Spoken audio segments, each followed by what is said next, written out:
బల్ల మీద పడే రొట్టె ముక్కల గురించి ఆశపడుతున్నాడు అంటే లాజరుకి సమృద్ధిగా ఆహారం ఉందంటారా? సమృద్ధిగా ఆహారము లేదు కదా. కుక్కలు వచ్చి కురుపులు నాకుతున్నాయి, కుక్కలు వచ్చి కురుపులు నాకుతున్నాయి అంటే ఒంటి నిండా వస్త్రాలు ఉన్నాయి అంటారా? లేవు. ధనవంతుని ఇంటి వాకిట పడి ఉండి అని ఉంది వాక్య భాగంలో. ఏమనుంది? ధనవంతుని ఇంటి వాకిట పడి ఉండి అని ఉంది. ఏమి లేదు, ఇల్లు కూడా లేదు.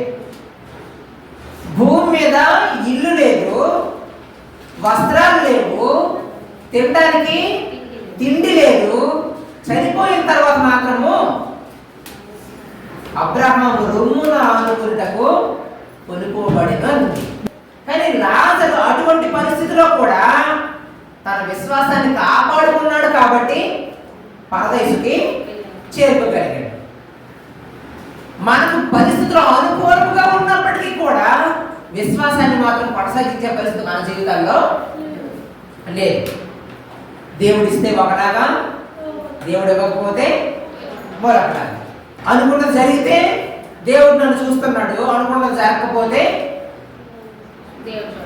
దేవుడు నన్ను సరిగ్గా చూడట్లేదు.